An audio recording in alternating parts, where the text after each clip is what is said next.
Alden Richards!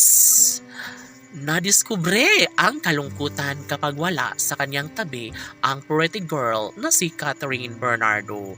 Huy, ano nga ba ang dapat na gawin upang magkaroon ng malaking posibilidad na mangyayari ang isa sa pinakahinihiling at pangarap ng taong bayan? Sa puntong ito, dapat lamang na magkaroon sila ng habang buhay na pagmamahalan dahil kapag mabigo lamang si Alden Richards sa kanyang hangarin para pakasalan ang pretty girl na si Catherine Bernardo ay sadyang malulungkot ang puso't damdamin ni Alden maging ang kanilang million na mga taga-subaybay.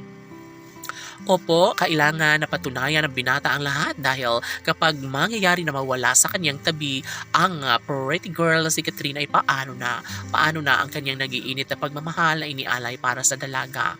Siyempre, iaalay ang lahat ni Alden para sa pretty girl na si Catherine dahil gusto niya na magiging mas maligaya ang dalaga.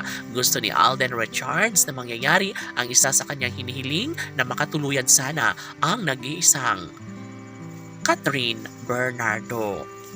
Tanong ng mga netizens. Kailan kaya mabigyang katuparan ang pag-iisang dibdib ni Alden Richards at Catherine Bernardo? Posible nga kaya na mangyayari ang isa sa pinakahiniling at pangarap ng taong bayan na magkaroon nga ng kasalan sa mga pusong tunay na nagmamahala ni Alden Richards at ng pretty girl na si Catherine Bernardo. OMG, laging pakatandaan na hindi mangyayari.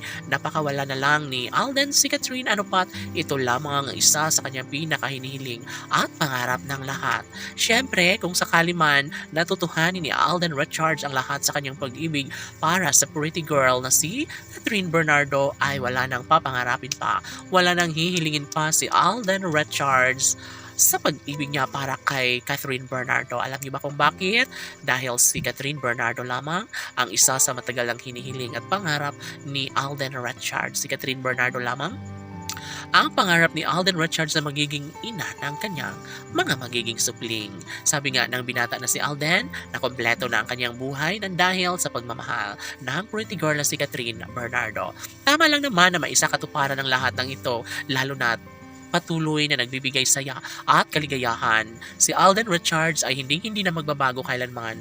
Dapat ay maisakatuparan na ang isa sa pinakahinihiling at pangarap ng taong bayan. Kung tutuusin ay hindi na magbabago ang isang pagtitingin ng nagbibigay saya at kaligayahan sa lahat. Mas deserve nila ang magsama at mabigyang katuparan ng kasal na karapat-dapat sa relasyon at pagmamahal ni Alden at Catherine. Laban!